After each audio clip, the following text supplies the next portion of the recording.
All right, let's jump right into this. I want you to imagine waking up tomorrow morning and suddenly discovering that, legally speaking, you don't actually exist.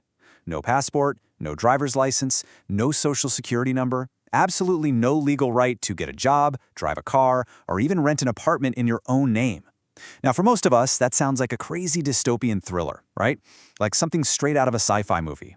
But for thousands of people living right here under our noses, it is a very real, very inescapable waking nightmare. Welcome to this explainer. Today, we're diving into a seriously harrowing first-hand account from the Reddit community r/true off my chest, and it sheds a massive light on something most of us literally never think about: the invisible crisis of the stateless. Right off the bat, the original poster, or OP, drops this devastating realization about their own life. They wrote, they are basically a ghost in society. It's a crime against humanity. And this isn't just somebody complaining about long lines at the DMV or losing a passport on vacation. No, this is someone who has been completely 100% erased from the legal grid. The emotional stakes here are just staggering because we're talking about human beings who have been stripped of the absolute fundamental right to just participate in the world. Section 1. Defining true statelessness. Okay, so what does this actually mean? Statelessness is an absolute, unforgiving legal status. Or actually, scratch that, it's the complete lack of a status. It happens when a person's country of birth just doesn't recognize them as a citizen. And without that basic, foundational recognition from a government, you're stripped of a legal identity, official documents, and basic human rights. You literally cannot officially prove who you are, where you came from, or where you belong. And for the OP in our source material, this isn't some academic theory, It's the inescapable day-to-day reality of their life. Let's walk through the timeline here to see how a life just gets legally frozen. In 1990, OP was born in a European country that doesn't grant birthright citizenship, meaning just being born on their soil doesn't make you a citizen. Then, as a toddler, they moved to America with their parents. Now, back then, border crossings were handled way differently. Fast forward to age 20, OP finally discovers the actual legal term for their situation and realizes the full nightmare of their status. And now, at age 30, they've reached this total boiling point of isolation and depression. Basically, one simple childhood move cemented an entire lifetime of invisibility. Section 2. A stolen, frozen life.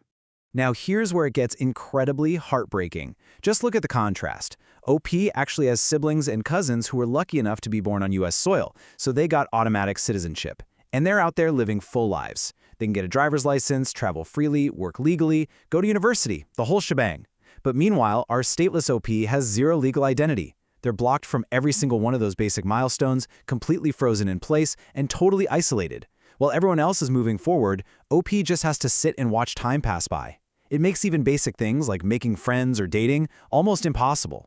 You can really feel the weight of this in OP's post. They shared this incredibly raw confession, saying, "I was forced having to live a life I never should have had to live. This life circumstance has stolen the person I could have been." Just let that sink in for a second. Imagine knowing you have the drive to work hard, to study, to build an amazing future. But this invisible legal wall, completely outside of your control, just stops you dead in your tracks. It's a really profound grief for a life stolen before it even began. Section 3. Crowdsourcing a miracle. So, of course, when OP shared this online, the internet immediately tried to fix it. People were rapid-firing these desperate, armchair lawyer solutions. Step 1, just marry a U.S. citizen. Step 2, fly back to Europe and join the French Foreign Legion to earn citizenship. Step 3, move to a sanctuary state like California to at least get a driver's license. Step 4, talk to an immigration lawyer and wait for programs like DACA to reopen. I mean, sounds like a solid, actionable plan, right? Well, unfortunately, no, not exactly. Section 4. An impossible legal limbo. Here's the massive roadblock. The United States simply does not recognize statelessness in its federal immigration law, period. There's absolutely no path to citizenship built into the system for someone in OP's exact situation. Think about it. You can't apply for citizenship if the federal government literally doesn't have a legal framework to acknowledge that your specific problem even exists in the first place. The system doesn't just fail to save OP, it structurally refuses to even see them. And this creates a horrific catch-22. Let's break down why those internet solutions completely fall apart. You want to get married to a U.S. citizen. Well, you need a government-issued birth certificate or a valid passport to get a marriage license, which OP doesn't have. Okay, what about moving to California for a state ID? OP legally can't work, so how are they going to afford moving to one of the most expensive states in the country? Coming in as a refugee? Nope. Refugee resettlement requires strict documentation and vetting that OP completely lacks. Joining the French Foreign Legion, you literally need a passport just to travel to France. So yeah, there's no easy fix here. You need papers to get papers. It's wild. But honestly, the most heartbreaking part came deep in the comments section. OP shed some light on the roots of this whole situation, writing, "I am Romanian, so I guess the answer is that statelessness goes back for forever in my family." Wow, that completely reframes everything, doesn't it? This isn't just some paperwork error or an administrative glitch from the 90s. This is generational trauma. It's the historical, systemic erasure of an entire ethnic group literally passed down from parent to child like a tragic inheritance. Which brings us to a final, pretty heavy question. How does a modern society solve a human problem it refuses to legally recognize? We've built this entire world that completely depends on pieces of paper to validate human existence.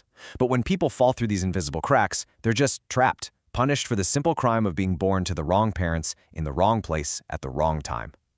I really want you to think about that the next time you flash your ID, or board a plane, or sign a lease.